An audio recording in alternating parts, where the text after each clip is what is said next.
Here, have Cheetah will view, and we are back with another review. But this time we're doing a little something a little different. I know you guys are going like, "Yeah, hasn't this guy done like four Hallmark movies in a row?" Yeah, I did. But now we're gonna go a different track. We're gonna go do a swerve, so to speak. Um, so I caught this from one of the movies that Catfish left behind, and it caught my eye, and I said, you know what, I'm going to check it out. I've heard a little about it, but not too much. But I decided to, when I saw it in this case, I said, you know what, I am going to review it because I'm curious. So the movie we're going to be talking about tonight is a movie called Dylan Dog, Dead of Night. And this came out in 2010. The reason why I don't have a case is because Catfish didn't have cases. So this is out on it. This is free floating, so to speak. So this is a 2010 movie starring Brandon Routh and Sam Huntington and Kurt Angle and Peter Stormare. And this is based off an Italian comic book. Dylan Dog was an Italian comic book that was created by Tiziano Scalavi, and it was published by Sergio Bonelli editors since 1986. So this is a older hero, for sure. So the character Dylan Dog, it was set. The series was actually set in London. Um, and of course, we have the paranormal investigator who's Dylan, and he goes around and around the underworld, the supernatural underworld. He deals with, the typical supernatural creatures you expect to see: zombies, werewolves, vampires, demons, ghosts, poltergeists, vampires. So he goes around and he walks among them. It's sort of like it's almost sort of like a cross between Constantine and Blade a little bit, the supernatural elements, the vampire bats, the werewolves, and whatnot, and of course, the Constantine, because he has talismans and he has some other tech gear. He has some special, like, uses different weapons, to stop the creatures. But he's not a monster hunter, and that's important to know because we'll be talking about that in the movie. He's not a monster hunter. He's actually there to, once again, stop me if you've heard this before, but he's there to help keep the balance between the undead and the dead and the living. He walks between us, and he makes sure everything is copacetic. Uh, so he does have a sidekick named Groucho, which was what initially started in the comics because he just looks like Groucho Marx, and like he said, he operates in London. Now the movie Dylan Dog, which we'll be talking about here in a minute, changed that. Uh, this is not the first movie that featured Dylan Dog. Actually, there was another film called Cemetery Man. Some of you might remember. Uh, which is called Della Morte Dell'Amore, which came out in 1994, which starred Rupert Everett, and it was loosely based on the comics, but the main reference was a different book by the same author, and I don't believe that they called him Dylan Dog in the movie. And that movie is just crazy. It has really, I don't know what's more because I have not seen the comic book. I'll admit that. I'm not sure if Cemetery Man runs more to the comic or does Dylan Dead of Night run. But they made a movie for this. And the movie was made in 2010 but released in 2011. And that's the movie we're going to be talking about. So, yeah. So I got to be honest with you. I didn't know anything about this series when I came in here. As far as that goes, I had no idea. I just knew it was an independent production.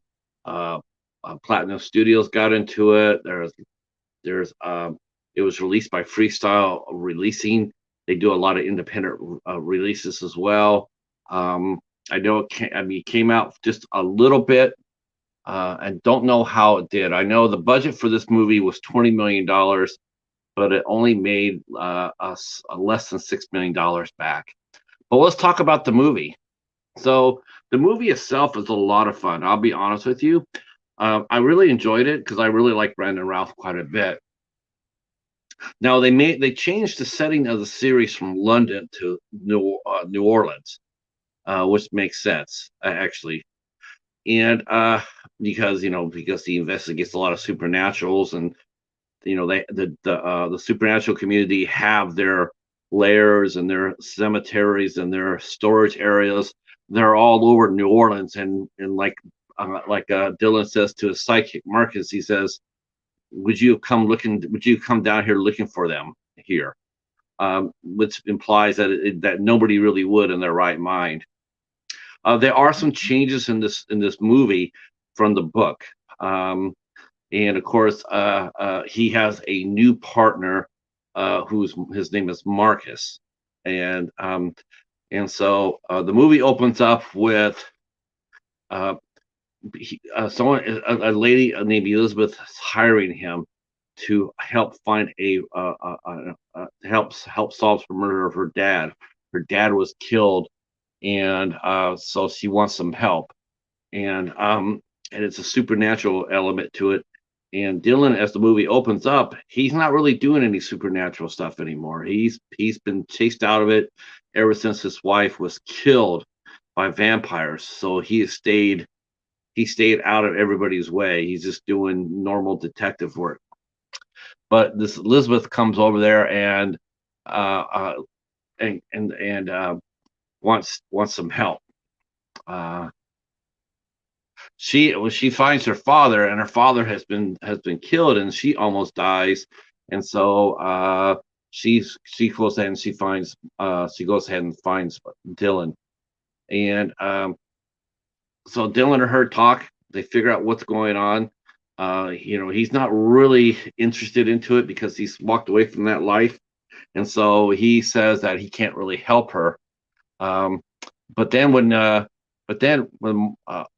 when he comes back to his office, he finds out that Marcus has been attacked and killed by a creature who has killed him the same way that Elizabeth's father was killed.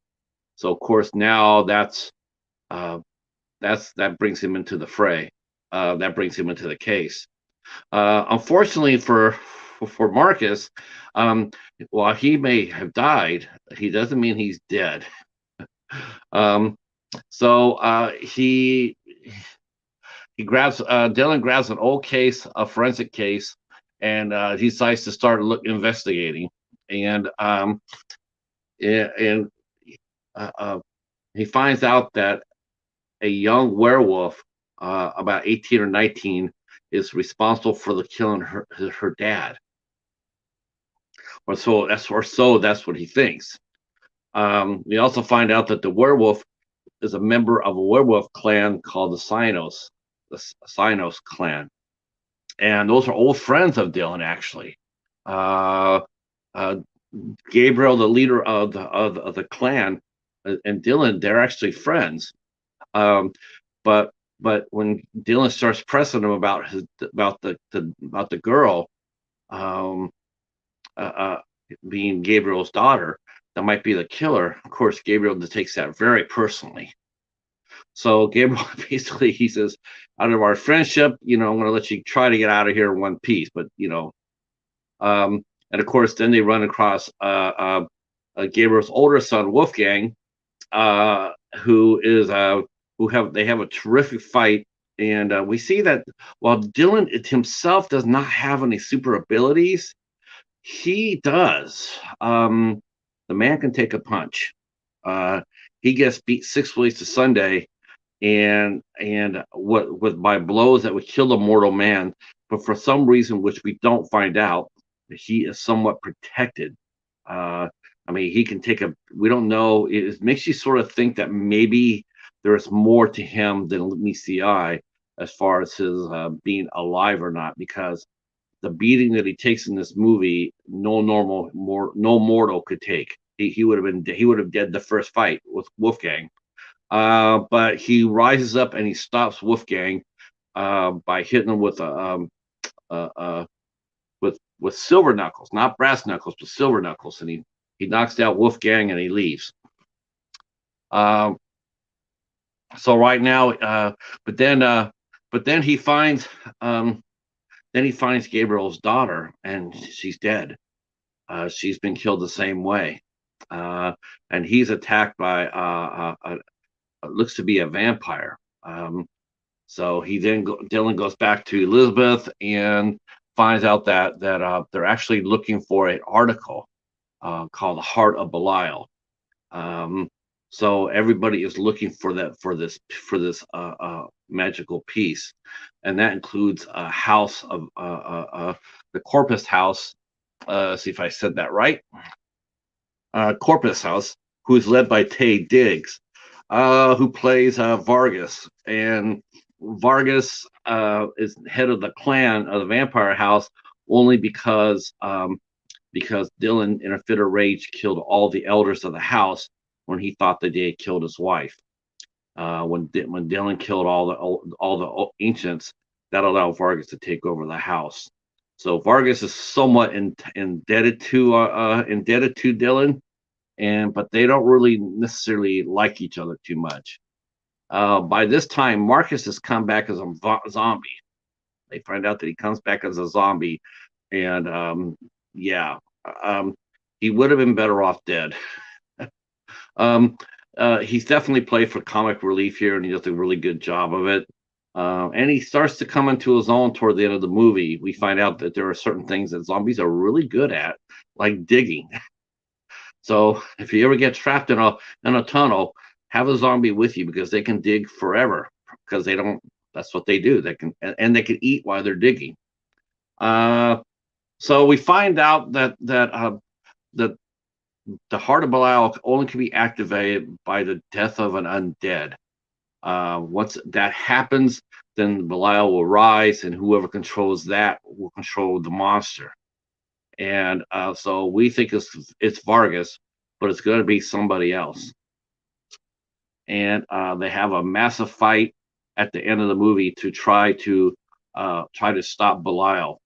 And there's some familiar faces that come into play. Some you think are hostile and not. Some you think are not hostile, and they are.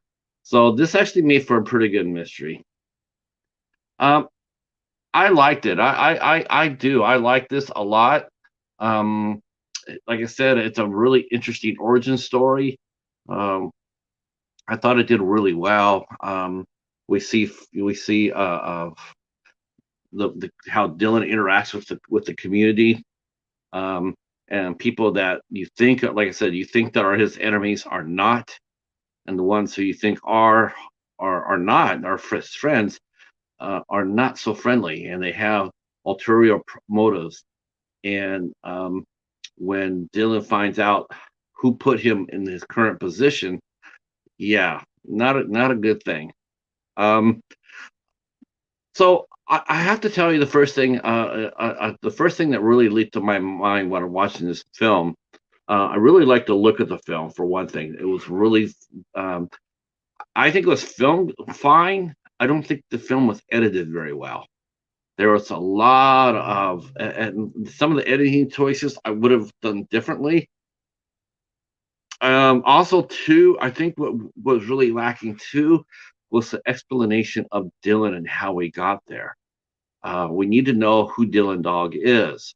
How, all we know is that he was appointed by everybody to walk the line, and he investigates any sort of supernatural adventure against another clan or another species. But we don't really know how that happened. We don't know how his wife played into that. We don't know his abilities. We do know that he's very smart.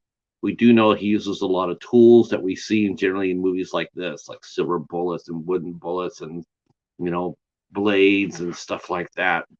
We see that with stuff we've seen before with Constantine and Blade and what have you, many other types of movies. It doesn't mean it takes it down on any level. We expect to see it, and so when we do see it, it's a comfort. Uh, but it would have been really nice to see exactly how he got to be where he was. And considering that this is a origin movie, it was a little surprising to see that did not do that. Um, yeah, that was a little bit surprising by me. Um, the editor was Paul Hirsch, and his cuts were just a little bit too sharp in a lot of ways. Um, the screenplay itself was written by Thomas Dean Donnelly and Joshua Oppenheimer. And again, I'm not so sure if it was their script or the editing. I don't know what it was, but it just didn't really mesh too well. Um, as far as that goes, I think it was probably more the editing.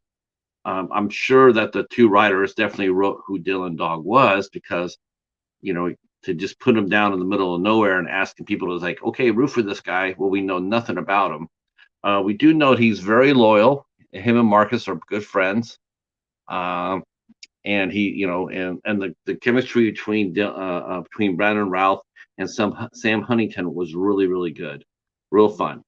Um, Actually, Vargas is played by Taye Diggs, and he looked like he was having an absolute blast here. Taye Diggs, he pretty much has shown that he can go in any genre. He can do horror, he can do science fiction, he could do cop. I mean, he could do romance. I mean, he's a leading man for sure. I mean, all that. He can do pretty much anything he wants to do. He's that kind of actor. And he looks to be having a lot of fun here in Dylan Dog, and that's really important. I got to tell you, I thought Dylan, like I said, I thought Brandon Routh did really fine. Um, he did, he looked great. He looked the part. He had a really good, like I said, he had good chemistry with everybody. I did like the cast. The cast was pretty cool, including Peter Stormare, who played Gabriel. Now, I mentioned already about how this movie reminded me of Constantine and Blade. And so it was, sort of cool to see Gabriel played by Peter Stormare. Well, he played Satan in Constantine. He played the devil. So it was really interesting. As soon as you saw him, the first thing you thought it was, it's from it's from Constantine, Peter Stormare. Uh, the person, the actor who really stole this film, and he only had two scenes in it. He stole both scenes in it, and I got to be honest with you, this is the first time I've ever seen him act. Um, but Kurt Angle, the wrestler, the retired wrestler from WWE, he played Wolfgang. He played Gabriel's older son. Um, he was awesome. Who knew, right? Like I said, he only had two scenes, but they were good scenes, and a lot of fun. And I really enjoyed how they introduced his character, and I wish they would have had more room for it. But of course, I think that probably would have been carried on for the next film if that had happened. Yeah, but Kurt Angle could act. Who knew? Um, I, I I thought the girl who played Elizabeth, it was somebody new, somebody I did not know before, Anita Briem. She was okay, but she didn't really stand out at all. She just was there. And then when we see the plot twist, we're not really shocked by it. We're not really like, oh shit, snap. It was just like, okay, yeah, okay. That's sort of a bummer right there. That happened. I would have liked to seen the mystery a little bit more complex. I think the audience would have liked it as well, uh, but it didn't happen. So for a first time movie, Dylan Dog is fine. Like I said, I thought the atmosphere was really done well. The different communities, the vampires, the werewolves, the zombies. I thought they were all each had their own identities. They made certain to know that it just isn't just run of the mill. And I thought that was really smooth and smart. The giant creature at the end of the movie, Belial, pretty badass effects, pretty badass. I do believe there was both CGI and practical. I do believe there were some practical effects in there. And again, in the final fight, um, again, you sort of wish that they would explain who Dylan Dog was a little better, because we see him get his ass kicked and we're wondering how is he surviving this. We have no idea, because there's no clues, no storyline, no plot line to indicate how or why he survived. So we just don't know. All of a sudden we just see him, and while he's not super strong, but he can take a beating, and we just don't know why that is. um so all in all, I thought this movie was fine. A little bit more editing would have did well. A little bit more backstory would have been well. But overall, I thought this movie was decent. Uh, it's not anything to write home about, but it's something that if you enjoy Brandon Routh, Kurt Angle, if you like vampires and zombies, and I definitely would sit there and recommend this movie to you. It's generally it's a great movie you watch along with friends. You get 4 or 5 people together and a pizza. This is a great movie to watch. All right. Well, that is it for Dylan Dog Dead of Night. Uh, I do not know. I do not know if there's going to be any plans to relaunch this anytime soon. I would like to see something like this happen. I mean, according to what's said, that there might be a television show being developed for this, but it definitely would fit on Netflix. If you did something like this, it would definitely be interesting on Netflix. But they do have or Amazon Prime. They do have a lot of shows like this on the networks already. So I'm not really sure how well it would do. Um, Personally, if I was going to see this being made into of some sort of TV series, you would definitely hope that it would be definitely maybe Disney. Maybe Disney could do something with this. Even though I think it'd be more at home with Warner Brothers, yeah, that's not going to happen. All right. Well, thanks for watching. This is going to end this review. I hope you enjoyed it. And let me know if you've seen Dylan Dog Dead of Night. And if so, I'd love to hear your feedback on it in the comments down below. You can get this movie on secondary markets. I'm sure you can get it pretty damn cheap. It did come out on Blu-ray and DVD, so you'll be able to pick up a copy just about everywhere. All right. Well, we're back at it as far as doing some other fun movies. We'll be back for Tubi Tuesday. We'll be back tomorrow night for that. I'll be posting it up a little bit later on today. I'm really digging the fact that I'm recording on StreamYard and really digging it. So let me know, you guys, what you think, and we will talk at you soon. All right. Peace. Oh yeah, I guess I gotta tell you, if you're new to the channel, hit the subscribe button, hit the notification bell, then drop a comment down below. All right. Peace.